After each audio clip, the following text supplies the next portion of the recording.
Om Namo Bhagavate Vasudevaya.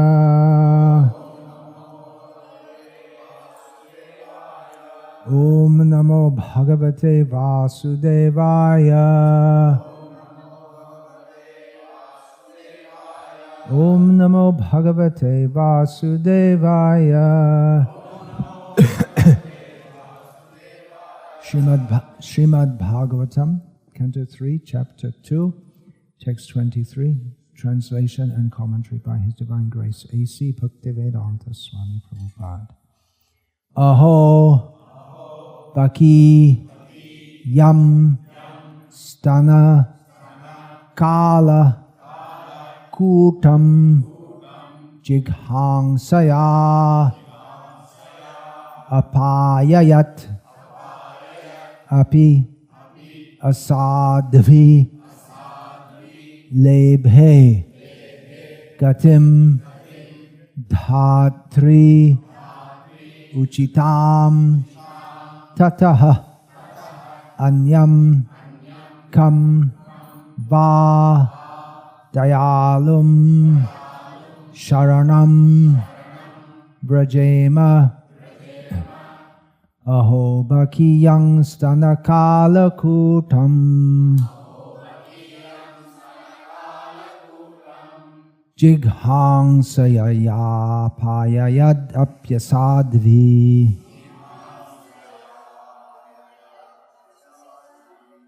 Lebhe Gating Dhatriuchitang Tanonyang Dhatriuchitam, not Dhatri Uchitam, it's flowing. Kang va dayalung sharanang vrajema. Aho bhakiyang stanakala kutam. Jighangsaya payayadapyasadvi. Lebhe gating dhatriuchitang tanonyang.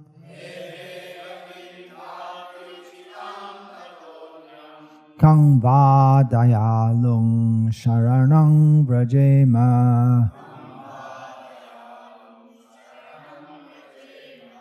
Aho bhakiyang stanakala kutam.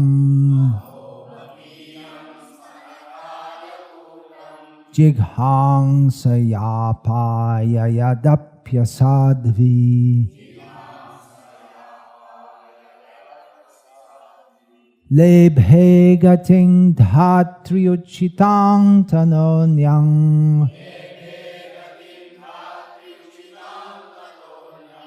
Kang va dayalung sharanang vrajema.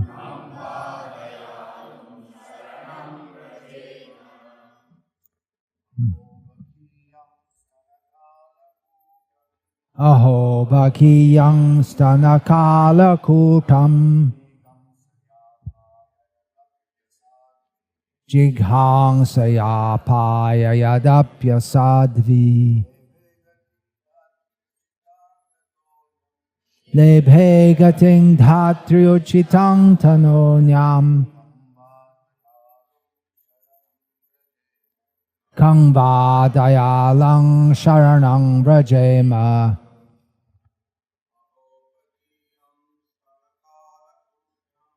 Aho bhakiyang stanakala kutam.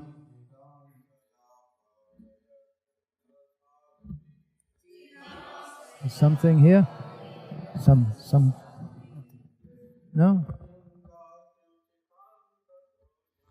Lebhe gating dhatriuchitang tanonyam. Kang va dayalung sharanang vrajema.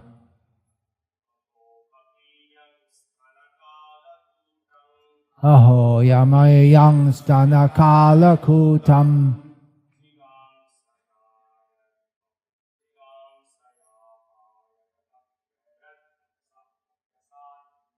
Jighangsaya payayadapya sadvi Lebhe gating dhatu chitang tanonyam Kang bādaya along sharanang brajema. Ladies, please.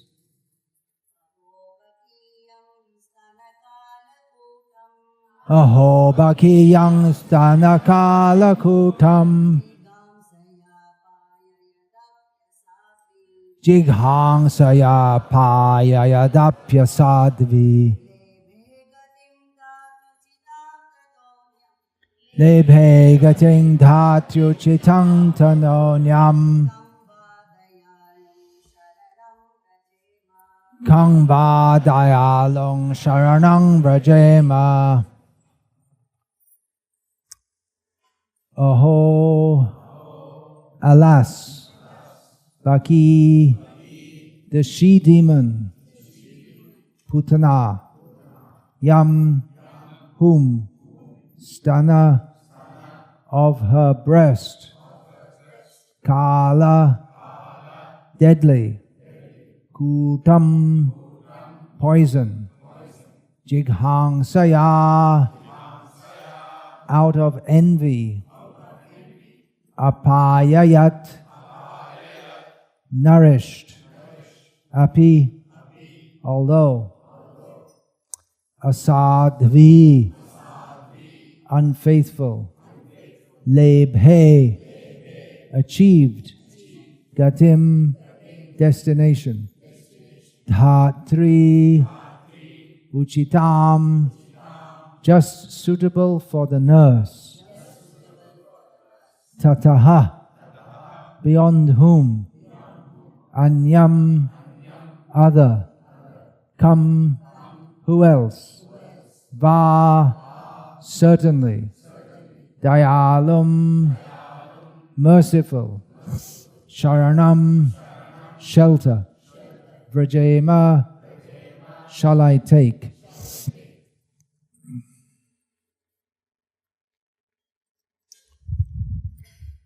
Alas, how shall I take shelter of one more merciful than he who granted the position of mother to a she-demon, Putana, although she was unfaithful and she prepared deadly poison to be sucked from her breast.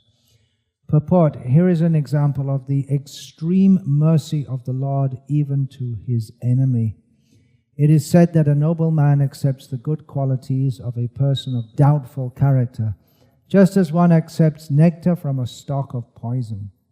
In his babyhood, he was administered deadly poison by Putana, a she-demon who tried to kill the wonderful baby.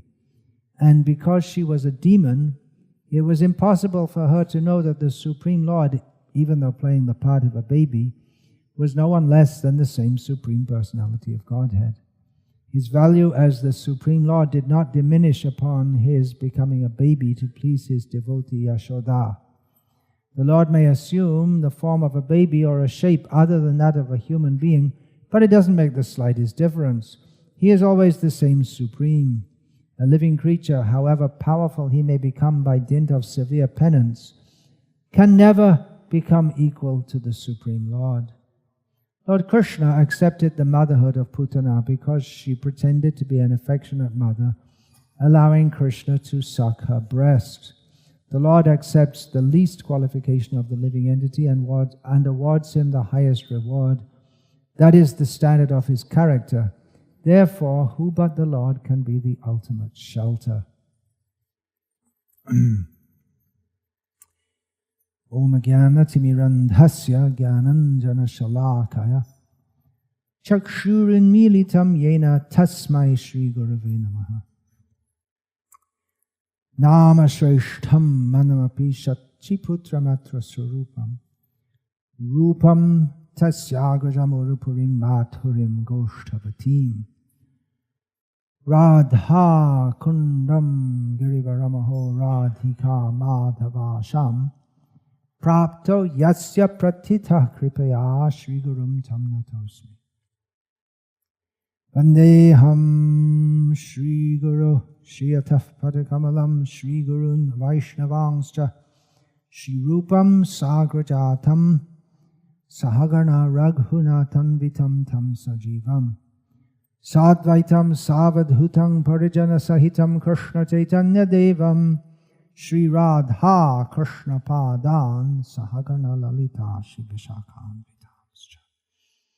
Hare Krishna Krishna Krishna Hare Hare Hare Rama Rama Rama Hare Hare. So continuing discussion of the causeless mercy of Krishna,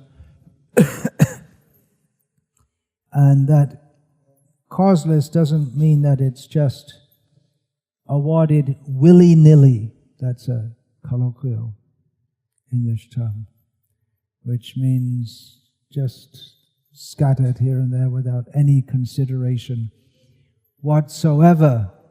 So in case we were feeling discouraged, thinking that we have to have so much qualification to get the mercy of Krishna, well, that's the whole point. You don't have to have any material qualification, and even spiritual qualification. Krishna can give his mercy to anyone, anywhere, anytime, as he likes, and he can also withhold it as he likes.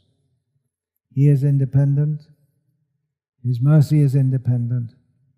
And here is an example of what Srila Prabhupada describes as his extreme mercy.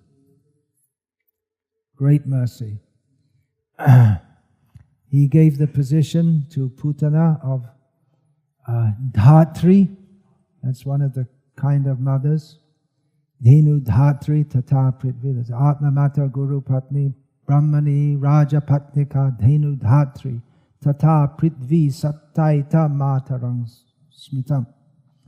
The 7 mothers, they're all to be considered mothers. Is one's own biological mother, the wife of the guru, the wife of a brahmana, the wife of the king, because the king is considered like a mother, the cow, and the dhatri, nurse, and the earth. These are all considered mothers. Nurse particularly means, there's a term in English called wet nurse, which means the woman who has her own child and therefore she has milk in her breasts, and she suckles the child of another.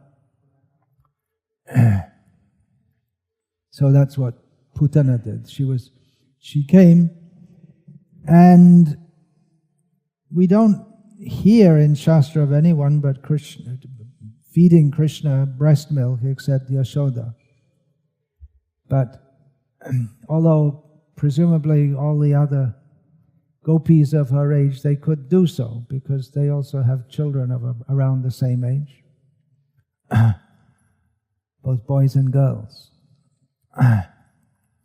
But we don't hear when Putana came, she had such a presence. She was so beautiful. It appeared to be so beautiful.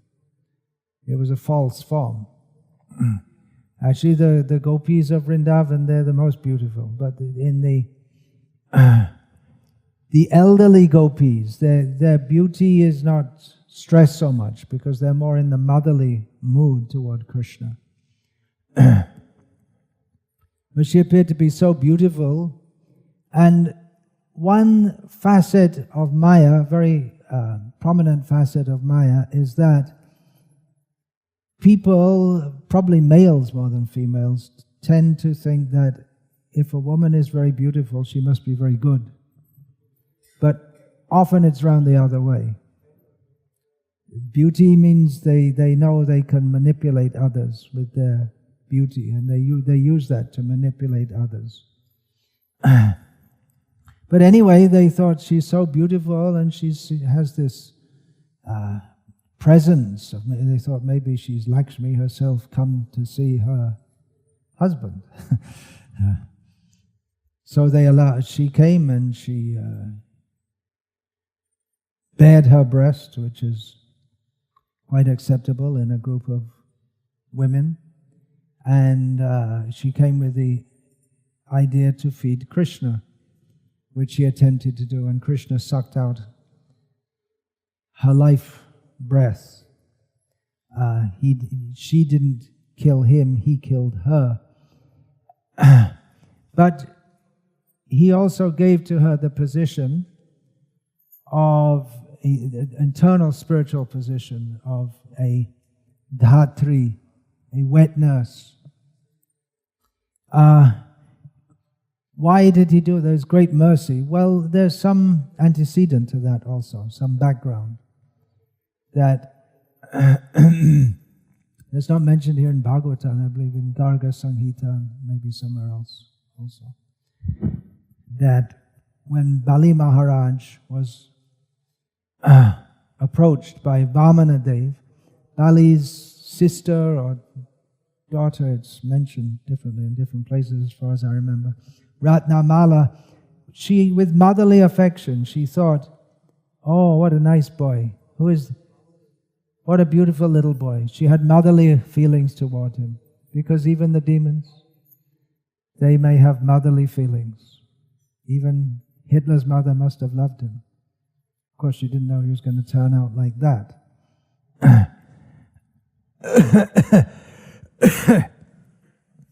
But that feeling of motherly affection is there.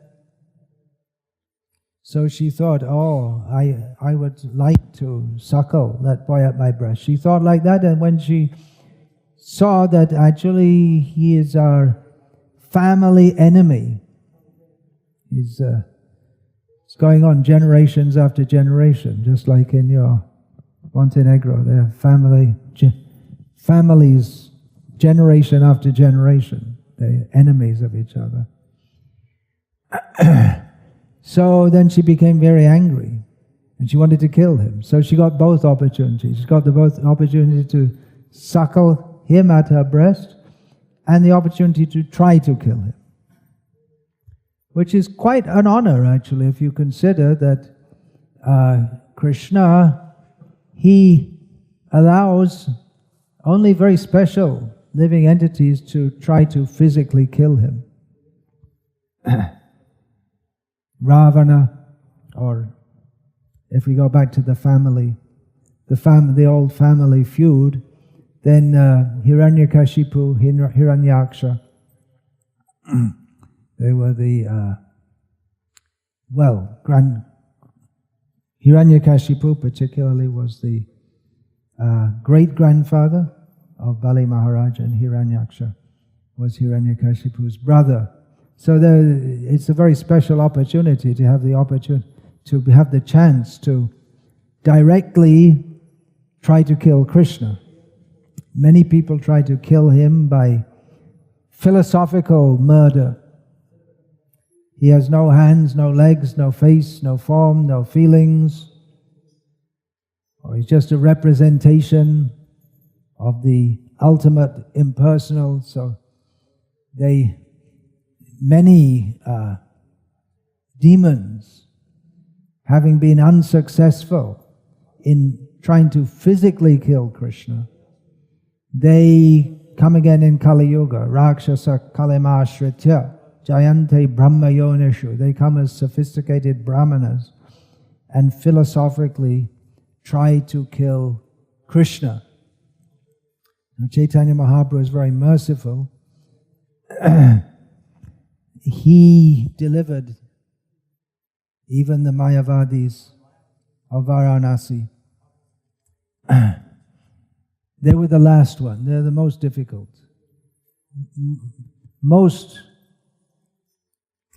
After Chaitanya, well, even before he accepted sannyas, most people of Navadvip, they were in love with him. They were enthralled by him. They joined his Sankirtan. And even the Muslims, involuntarily they joined. They couldn't. Imitatively, they chanted Hari Hari, and then they couldn't stop. They went on chanting. But there were others, the fallen the Ninduk, Parshandi, the blasphemers, the demigod worshippers, I guess you could say. Yes, tu Narayanam Devam, Brahmarudradi Daivata, Samakvayanaiva Viksheta, Sapashandi Bhavedruvam. Persons who think that anyone is on the same level of Krishna, even up to the level of Brahma and Shiva, they're called Parshandi, or I don't think there's an English translation for that. Infidel, I guess you could say. It's an archaic word in English. So Parshandi, the fallen student community, and the Kashya Mayavadi, the Mayavadis of Varanasi. So by taking sannyas, Chaitanya Mahaprabhu was able to attract all the ones in Navadvip who were not favorable toward him before he took sannyas. But there was still the Mayavadis of Varanasi. So by some, he attracted them, first of all, by when he went to meet them, by his humility, which is quite in contrast with their own thinking themselves to be Narayana. Danda grahena matrena naro Narayana bhavet. It's in Sanskrit, right?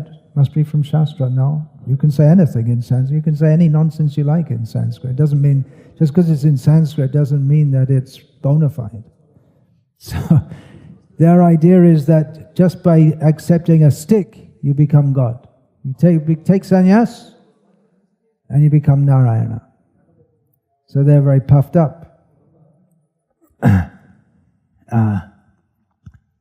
But Chaitanya Mahaprabhu was very humble, which struck them. They're surprised at that, because they expected that it was known that there was going to be some clash. They had been invited for lunch, the Mayavadi sannyasis, and Chaitanya Mahaprabhu also, and they were in an aggressive mood. The sannyasis, they were in an aggressive mood.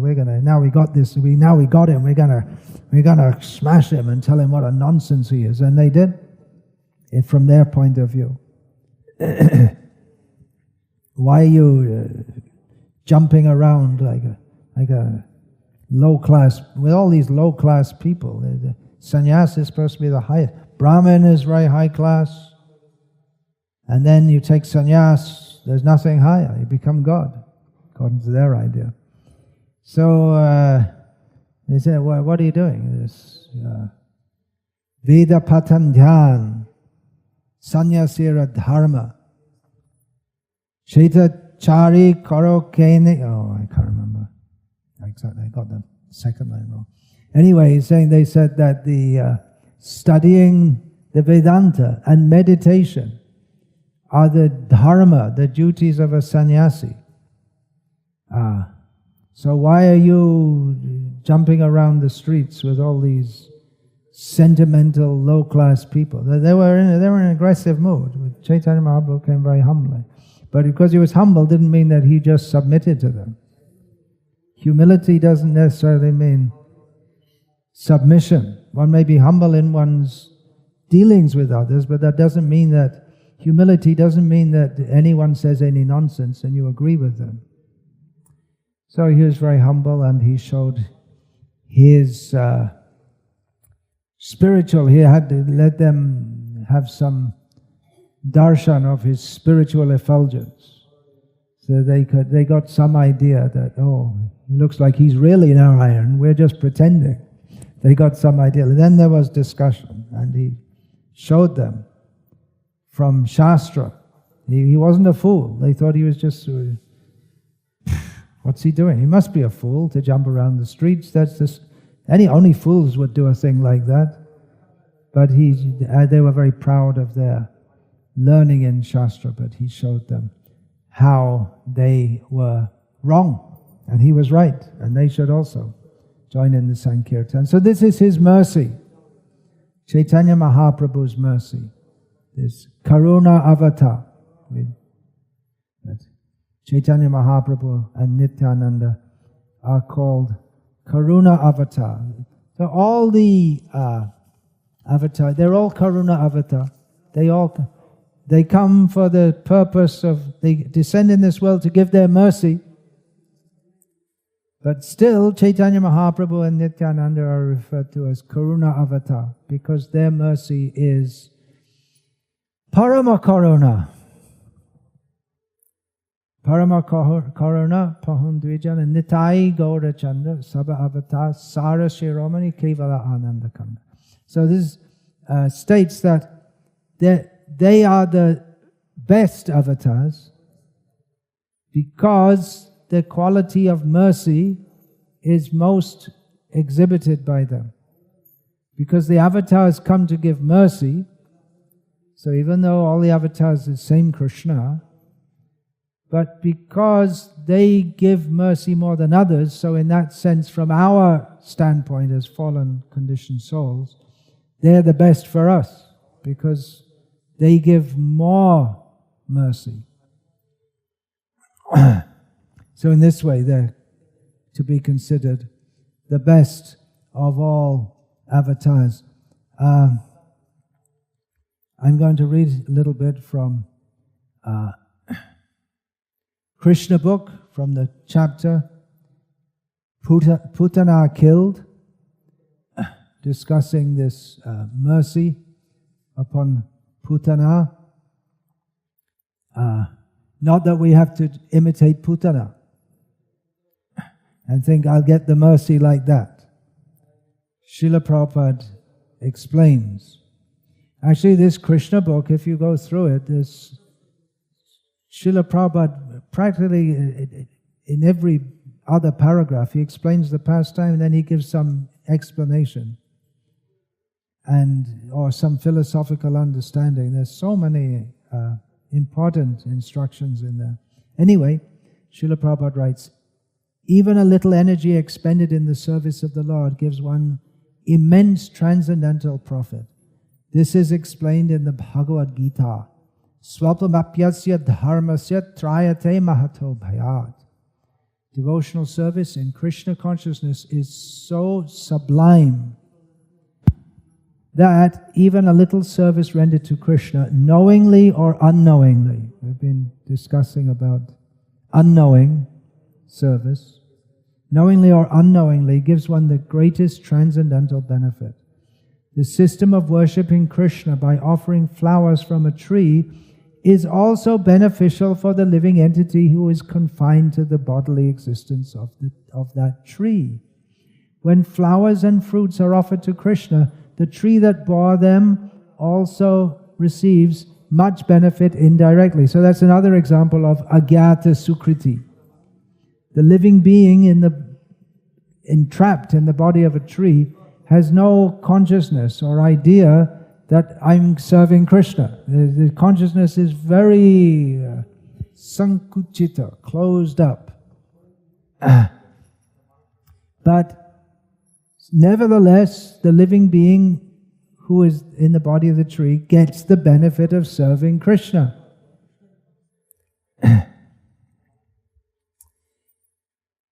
And that becomes a devotional asset. Much benefit indirectly. The archana process or worshipping procedure is therefore beneficial for everyone. So people will say, why are you wasting time and money doing this puja? But they don't know this is greatly beneficial. It's a great activity of mercy upon the living beings who are in the forms of vegetables and fruit and flowers. They all get benefited. And even everyone in the universe gets imperceptibly, they get benefited by the whole universe. Because this universe, someone's worshipping Krishna, so the whole universe is benefited. We may be chanting Hare Krishna here. Everyone in the whole universe is benefited. Imperceptible, this Srila Prabhupada writes, imperceptible auspiciousness. In one place he writes that this chanting of the holy names gives imperceptible auspiciousness to everyone. So, Krishna is worshipable by great demigods like Brahma and Lord Shiva, and Putana was so fortunate that the same Krishna played in her lap as a little child. The lotus feet of Krishna, which are worshipped by great sages and devotees, were placed on the body of Putana. People worship Krishna and offer him food with great reverence and devotion, but automatically he sucked the milk from the body of Putana. Devotees therefore pray that if simply by offering something as an enemy, Putana got so much benefit, then who can measure the benefit of worshipping Krishna in love and affection? Therefore only Krishna should be worshipped, for so much benefit awaits the worshipper. Therefore only Krishna should be worshipped. That is the purport of this verse which we've read today. Kangba dayalung sharanang brajema. Who else is so merciful that I can take shelter of them? So taking shelter, we take shelter of Krishna by worshipping him. To worship means to accept an inferior position and to invoke the blessings, the protection of he who is being worshipped. So it's not that Krishna's mercy will only go to enemies, more it will go to his devotees. If even such a wicked person, this is the point there, that even if such a wicked person as Putana got so much mercy from Krishna, then what to speak of someone who worships Krishna with love and affection? Certainly Krishna will be merciful, but the point is there again, don't take it for granted. Love for Krishna, that of course is not such not much seen in this world. Sudurlabham, that was discussed yesterday, very rare to attain. Devotional service, pure devotional service to Krishna. Why is that? Srila Prabhupada writes elsewhere in one of his Bhagavad Gita purports, devotional service to the Lord is not an activity of this material world. It is part of the spiritual world where eternity, bliss, and knowledge predominate. So there is no bhakti in this world. Because bhakti, just like Krishna, he's in this world, but he's not really in it at all. He doesn't partake of the material nature. So if we perform devotional service, we do it in the material world, but it's not really in the material world at all. The devotional service is an activity of the spiritual world. And the more we realize that, and the more we surrender to Krishna, the more we become actually in the spiritual world. To be in the material world means to be bound by the laws of this material world. But Krishna, even though he comes to this world, etadishanam ishasya prakritisto pitad gunai na yujyate. Even though Krishna comes to this world, he's not under the laws of this world. He's aloof from it. Sadatmastaya. Yata buddhistadashaya. He's always situated in his own transcendental position. And those who take shelter of him also. So if we take shelter in Krishna, then we don't live in the material world. Just like Srila Prabhupada said about himself, that I'm not in New York, I'm in Vrindavan. You can see one of Prabhupada's early lectures, that because his consciousness is always in Vrindavan, that superficially he's in New York, but really he's in the spiritual world. So, bhakti has no material cause. Srila Prabhupada writes again another Bhagavad Gita purport, this Patram Pushpam purport. Without the basic principle of bhakti, nothing can induce the Lord to agree to accept anything from anyone. Bhakti is never causal. It's not in the notes. I wrote it by hand later. Bhakti is never causal. That means that in the material world, you can maybe predict. You can predict if you hit someone on the head with a hammer, they'll scream, cause and effect. Or they might punch you in the head also. Anyway, there'll be some reaction. They'll faint on the floor. It's predictable. It's predictable if someone has malaria and you give them quinine that they'll recover. This is how science works. And they try to find out the cause. What is the cause of the whole universe? It must be a big bang. So it's all seen in terms of cause and effect. Bhakti is never causal. There's nothing material. There's nothing of this world that will cause bhakti. But bhaktya sanjataya bhaktya. Bhakti comes about by bhakti. Bhakti is the bhakti shakti. That's an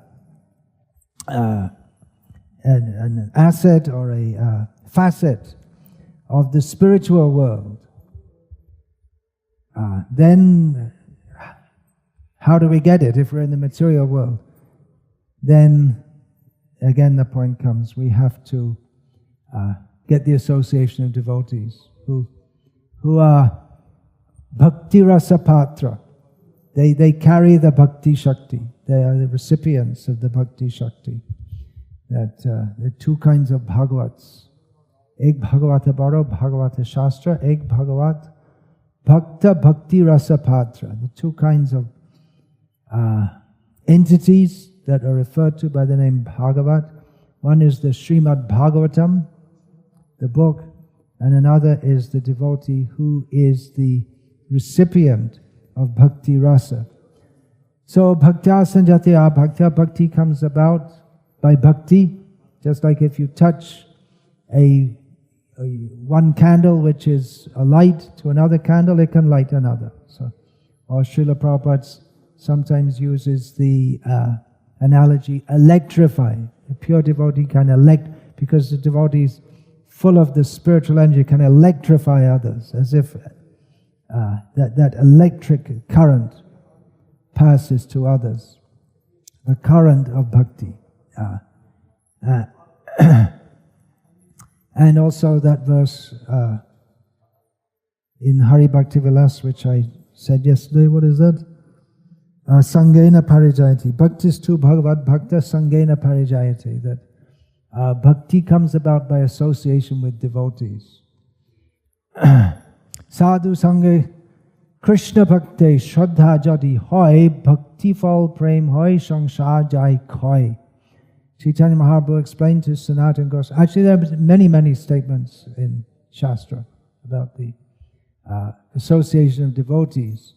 So, translation, Srila Prabhupada gives for this: by associating with a devotee, one awakens his faith in devotional service to Krishna.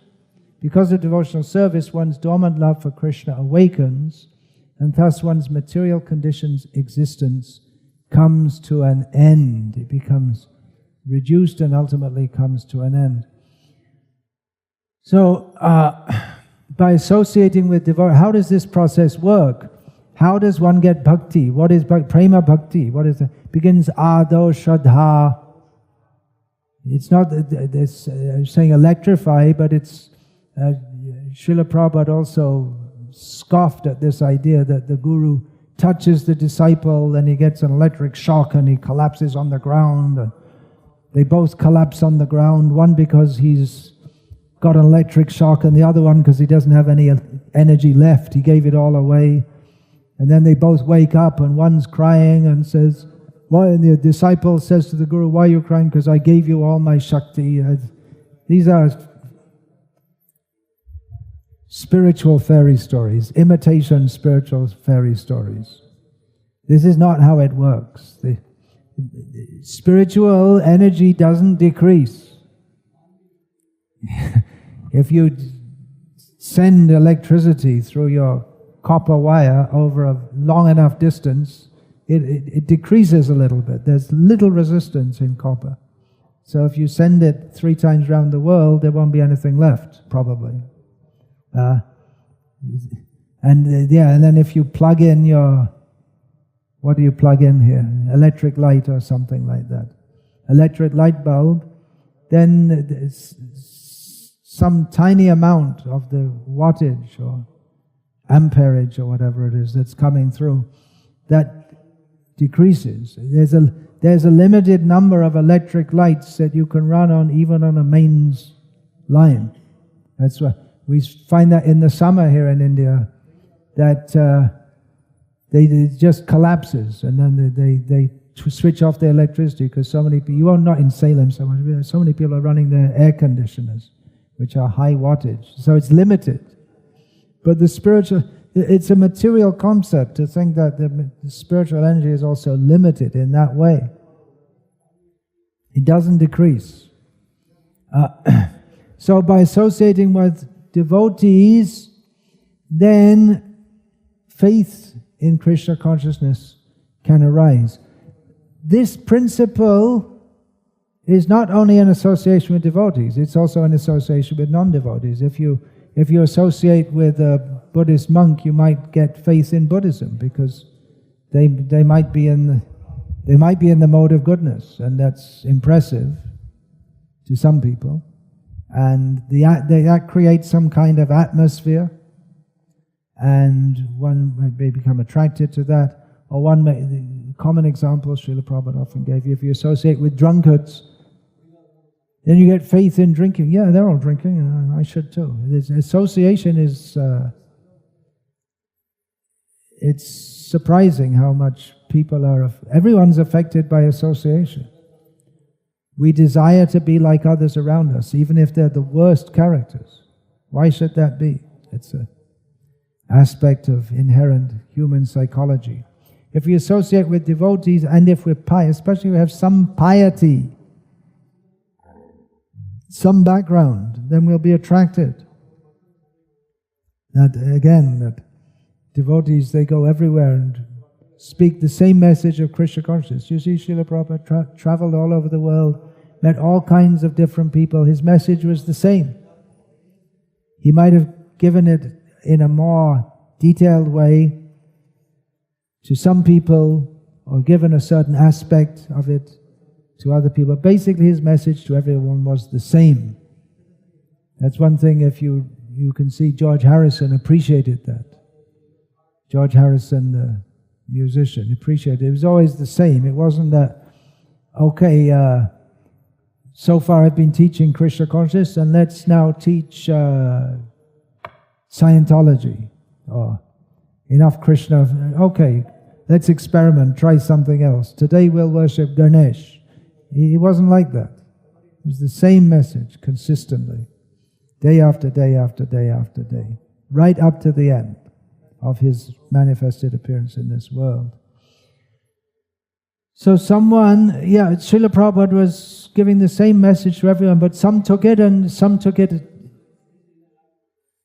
others didn't. Others, even after associating with Srila Prabhupada, they might even have been what we call favorable. If you see most of the journalists who met Srila Prabhupada, many of them, journalists and radio interviewers in America, most of them were quite respectful to Srila Prabhupada. You don't find many of them were challenging anything like that. But I don't know of any one of them who took it up seriously, the message that Srila Prabhupada spoke. For them it was a job. They interview so many different kinds of people, and they go on with their life the way they're going on. They don't become influenced by them. But someone who has that already within the heart, that sanskar, that impression, or inclination to Krishna consciousness. Tatratang buddhi samyogam labante paurvadehika. Someone who has the yoga practice in a previous life, when again they come in contact, they might be going on just like any person, but when they come in contact with the yoga principles again, immediately they take it up from that point. And that may be also, someone takes up Ashtanga Yoga because in a previous life they were Ashtanga Yogi. But But those who had some contact with Krishna consciousness, they can take to Krishna consciousness. Their faith, immediately they have faith. Then why have faith? Because there's great deep philosophy, and we can't study it all. If we say that, well, everyone has to, we're trying to preach this philosophy and everyone has to understand it, and then they'll take up Krishna consciousness. But it doesn't really work like that, because to understand it, it takes so much time to all the details, and who's going to go into the details anyway unless they have some initial faith? So you have to have some initial faith even to start in Krishna consciousness, even though in the beginning you don't really understand much at all of why you're doing what you're doing. But there's some feeling, it's practically on the emotional platform, that yes, this seems to be something very good. It's something I want to be a part of, or I want to find out more about. Sadhu Sangha, Sarava Shastre Koi Lavamatra Sadhu Sangha Sarava Siddhi Hoy is a very well-known verse. Even by very slight association with devotees, here sadhu means devotee, then one can attain all perfection.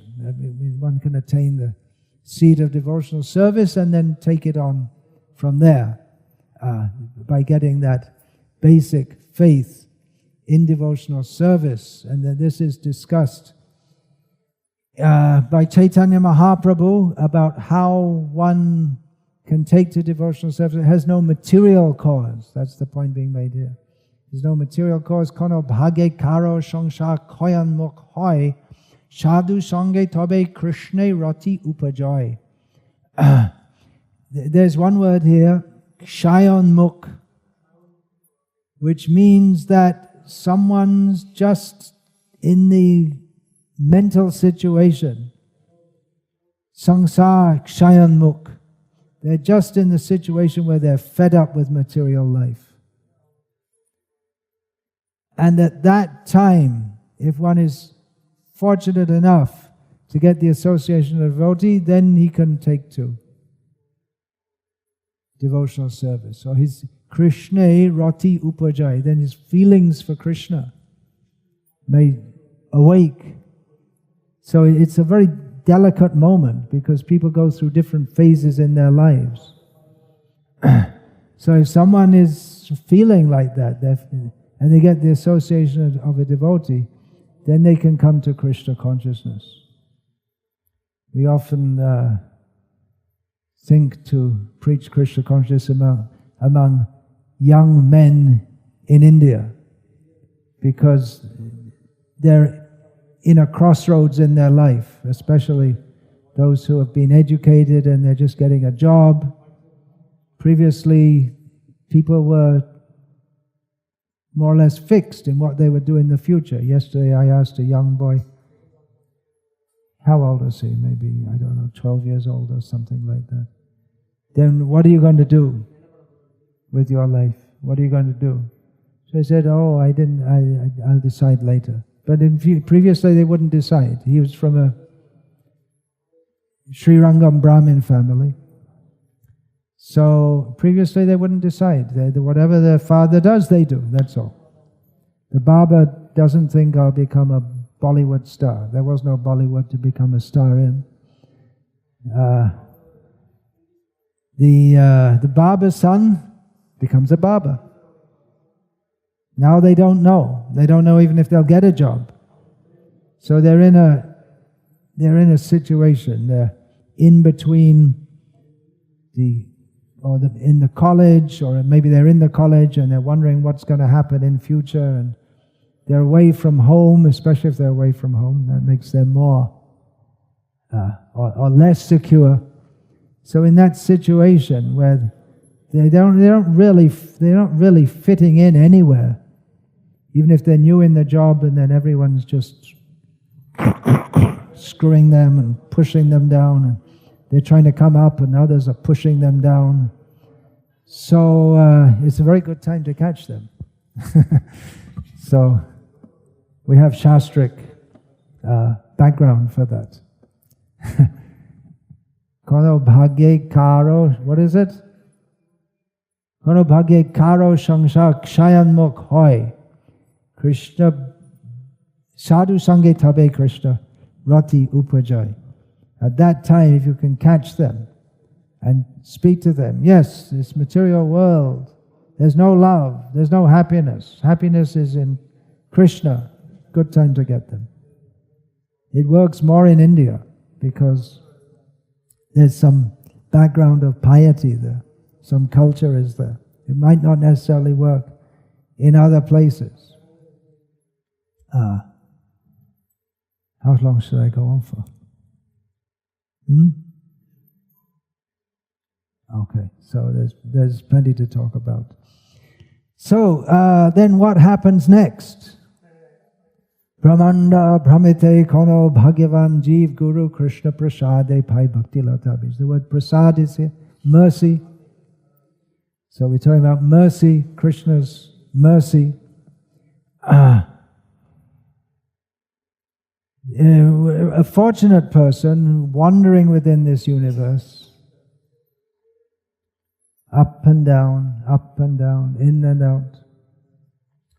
If they are fortunate, then by the mercy of Guru, by the mercy of Krishna, they get a Guru, and by the mercy of Guru, they get just the seed of devotional service, that little faith in devotional service.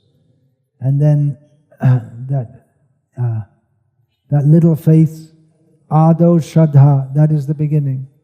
If one has little faith, tata sadhu sangha tabhajana kriya. So how does it come about? What is this faith? What is the cause of it? Why does someone become faithful? Or why do they have some feeling that, yes, this seems to be something very solid that I should explore more? Or even at the beginning, yes, I'm going for this. I'm going to do it. I'm going to come into this Krishna consciousness. Where does that come from? What is the cause? There's no material cause. Jamma koti sukritai na labhyate. Not by planting any number of trees or feeding any number of people can one get Krishna consciousness. Although that was discussed yesterday, that indirectly one may do so if a devotee takes advantage of the shade tree or whatever. So Srila Bhaktivinoda Thakur discusses this, and Srila Prabhupada in his Chaitanya Charitamrita purport has given that translation. That is this bhagya or fortune.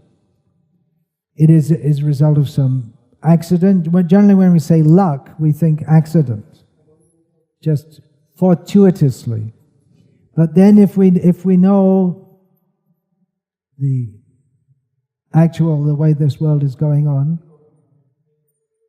or the English word luck, the way it's conceived of in the English language by people in England and America, I guess, and Australia and all those other places, they think it's just because they think, well, there was a big bang and then all the atoms came and they joined together and therefore the world is going on as it is. And there things happen, and if you're a good enough scientist and you could go back to the Big Bang, you could predict that a few million years later I'd be walking down the street and slip on a banana skin and break my head. Bad luck. But it's all caused by the movement of the atoms. It had to happen because the Big Bang happened in that way. It's all it's just luck. There's no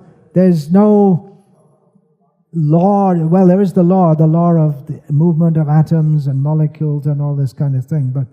But it's not that I did. Why do I have all this bad luck? So someone's got good luck. I've got bad luck. Why is that? There's no reason. It's just like that. It's all random. But someone who knows the teachings of Bhagavad Gita, they understand that we make our own good and bad fortune. We get some good fortune because of activities that we've done in previous life or in this life possibly. And we get bad fortune also because of activities we did in previous life or this life. Purusha prakriti stohi bhunte prakriti jangunan karanam guna sangosya sadasadyo nijannasu. We get good or supposedly good or bad bodies due to our association with the material modes of nature, how we act, how we interact with the material energy. So, the question then, is this fortune the result of an accident or something else? And let's just get back to that a little bit again. That we have the word bhagya is translated as fortune, good or bad. Saubhagya, you all know that word, the Saubhagyavati, they say of the girl who's married. And Durbhagya, bad luck. So these are terms which come in all Indian languages. Even in Tamil, they say, Saubhagyavati, they say. Is there another word common word for good luck or bad luck? There is another word which is generally used. So that's there in all Indian languages. And in Hindi they generally use the Urdu word, kismat. And that's translated as luck. But the concept is very different. Because in the English-speaking world, the concept is it's completely random. And in the dharmic world, it's understood that what is called luck, it's something you didn't expect it to happen, but it happened, either good or bad. But there's a cause in the past of what I did. Or it may be that it may be the blessings of God or the blessings of a sadhu. Generally people come to sadhus for blessings because they think that will increase my good fortune. Please bless me to pass my exams. So by the grace of the sadhu, you can pass. He does all these austerities and you just come and touch his feet and you take some of that for yourself and you can pass your exams. That's the idea. But it's a different concept altogether. But what's spoken about as bhagya here, kono bhagyavan jeev, that doesn't mean just by random luck. And it also doesn't mean that in a previous life I did some good karma and now I'm getting it. It's a different meaning. It's the same general meaning, but here bhagya means the true mercy of Krishna, the actual mercy of Krishna. The actual mercy of Krishna is not to get Janma Aishwarya Shuta Sri, good birth, wealth, intelligence and education, or a healthy and beautiful body. So in devotional service, some words are understood differently to the way in which they're generally understood. There are many words like that, actually. And we'll find in different schools, just like the Patanjali Yoga school, they'll use the same words that we use, but in a different way. In Buddhism, they'll use the same words that we use, but they have a different, it's the whole philosophy behind it, which gives different meaning. So, even if we're going to discuss, the first thing we have to do is define terms. What do we mean? Just like we may go to someone, do you believe in God? Yeah, I believe in God. But what do they believe in? Not Krishna.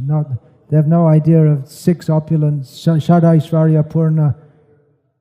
What do you believe in God? And God is a feeling within everyone's heart. God is user-defined, whatever they feel like. Whatever comes, if you ask them, what do you believe in God? Well, what do you think is God? And then they never thought of it before, and they come up with something. So everything should be clearly understood. Therefore, the purport goes on, in the scriptures, devotional service and pious activity are considered fortunate. They're both considered causes of fortune. So if we say bhagya, that can mean the bhagya to get a visa for America.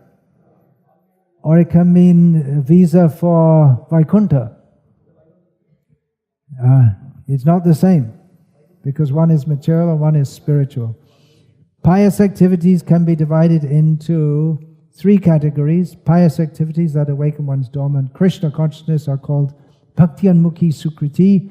Pious activities that bestow material opulence are called Bhogon Mukhi Sukriti, and pious activities that enable the living entity to merge into the existence of the Supreme are called Mokshon Mukhi Sukriti. Now, this Patram Pushpam Palantayam, that's an activity of bhakti.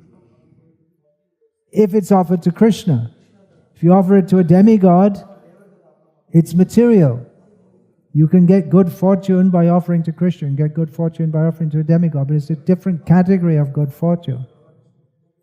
It's not the same. There are three kinds of pious activities that give rise to bhakti, that give rise to material enjoyment, and that give rise to liberation. It may be the same activity.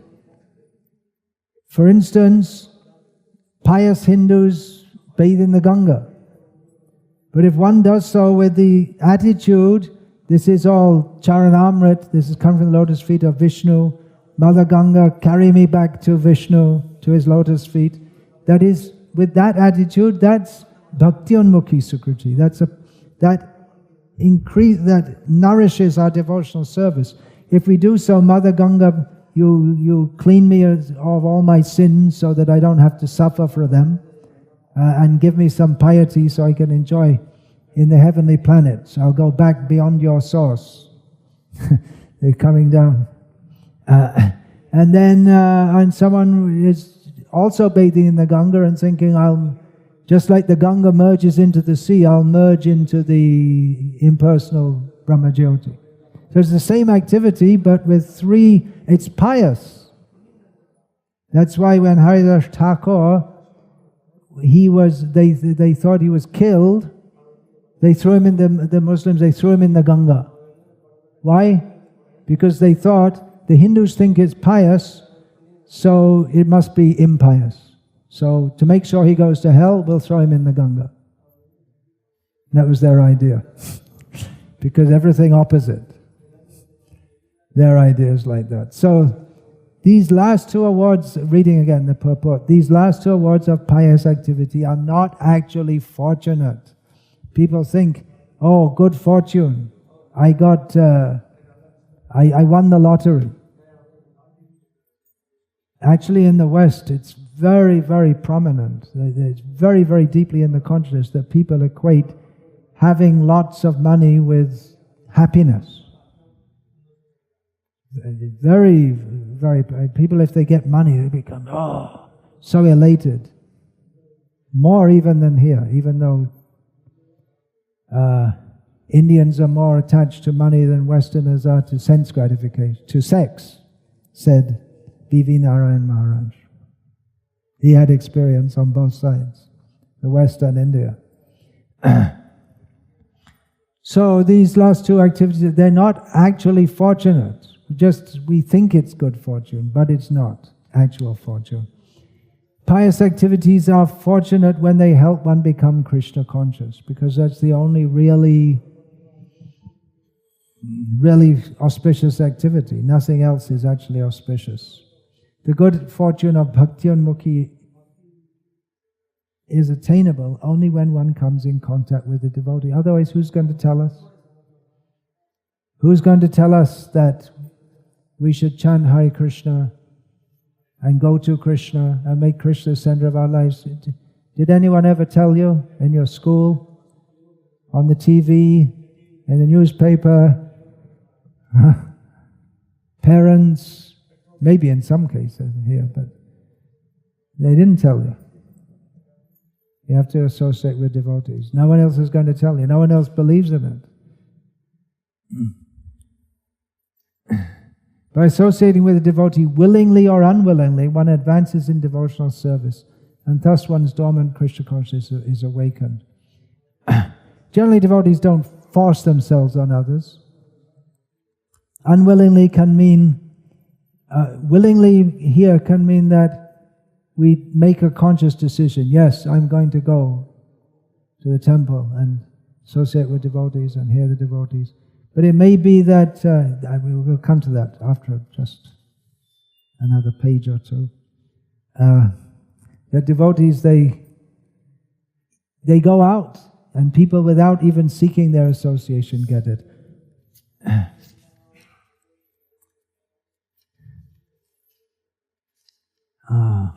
Well, I don't know how much time